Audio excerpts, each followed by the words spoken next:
2026 UPSC civil service എക്സാമിനേഷൻ്റെ പ്രിലിംസിൽ മാംഗ്രൂവ്സിനെ പറ്റി ചോദിച്ച ഈ ചോദ്യം ശ്രദ്ധിക്കുക. Which of the following best explains the rationale for protecting mangrove ecosystem in the context of climate resilience? So മാംഗ്രൂവ്സിനെ പറ്റി മാംഗ്രൂവ്സ് എങ്ങനെ ക്ലൈമറ്റ് റെസീലിയൻസിനെ സഹായിക്കുന്നു എന്ന് 3 സ്റ്റേറ്റ്മെൻറ്റ് തന്നിട്ടുണ്ട്. ഈ സ്റ്റേറ്റ്മെൻറ്റിൽ ഏതൊക്കെയാണ് ശരിയെന്ന് കണ്ടെത്താൻ നമ്മളോട് പറയുവാണ്. മാംഗ്രൂവ്സിനെ പറ്റി നമുക്ക് എന്തറിയാം? മാംഗ്രൂവ്സ് എന്നാൽ കണ്ടൽക്കാടുകൾ, അതായത് തീരപ്രദേശങ്ങളോട് അടുപ്പിച്ച് കാണും. ഇതിൻ്റെ ഏറ്റവും വലിയ അഡ്വാൻറ്റേജ് എന്താണ്? ശക്തിയായ തിരമാലകളെ ഇത് തടഞ്ഞ് അതിൻ്റെ ശക്തി കുറച്ച് വിടുന്നു. അതാണ് മാംഗ്രൂവ്സിൻ്റെ ഏറ്റവും വലിയ അഡ്വാൻറ്റേജ്. ഓക്കെ, സോ സ്റ്റേറ്റ്മെൻറ്റ്സ് വായിക്കാം. മാംഗ്രൂവ്സ് റെഡ്യൂസ് ടൈഡൽ എനർജി, ഇപ്പോൾ പറഞ്ഞ കാര്യം. And store fresh water store ചെയ്യും എന്നൊക്കെ പറയുന്നു. Making them ideal sites for paddy cultivation in saline estuarine belts. അതായത് പറയുക, ഇവർ ടൈഡൽ എനർജി തടയുക മാത്രമല്ല ഫ്രഷ് വാട്ടർ സ്റ്റോർ ചെയ്യാൻ സഹായിക്കുകയും ചെയ്യും. അവിടെ നെല്ല് കൃഷി ചെയ്യാൻ ഹെൽപ്ഫുൾ ആവുമെന്ന്. ഏതെങ്കിലും കടലിനോട് ചേർന്ന് വയലുകൾ കണ്ടിട്ടുണ്ടോ? നെല്ല് കൃഷി ചെയ്യുന്ന വയലുകൾ ഇല്ലല്ലോ.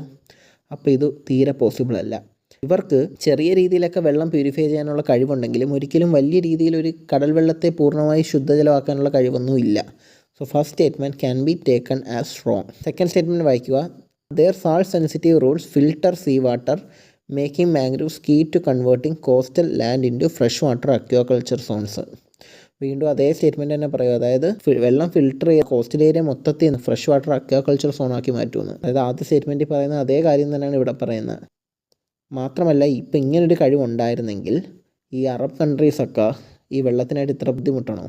അവർക്ക് അവരുടെ കോസ്റ്റൽ ഏരിയയിൽ ഫുള്ള് കണ്ടൽക്കാട് പിടിച്ച് വെച്ചാൽ പോരെ. അപ്പോൾ ഇതൊരിക്കലും ശരിയല്ല.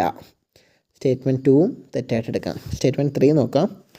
By withstanding tidal surges and offering biomass resources, mangroves functions both as natural bioshields and livelihood for rural communities.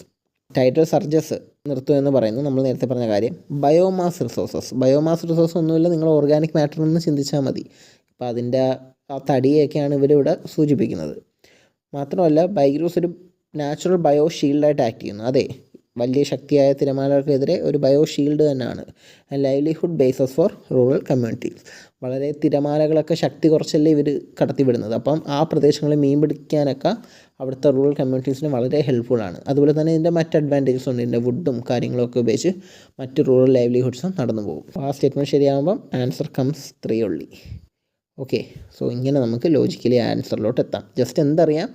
Mangroves എന്ത് ചെയ്യും? ടൈഡൽ എനർജിയെ സ്റ്റോപ്പ് ചെയ്യുക അല്ലെങ്കിൽ വേവ് എനർജിയെ റെഡ്യൂസ് ചെയ്യുന്നുള്ള കാര്യം നമുക്കറിയാം. ആ ഒരു ഇത് വെച്ച് മാത്രം നമുക്ക് സോൾവ് ചെയ്യാൻ പറ്റി.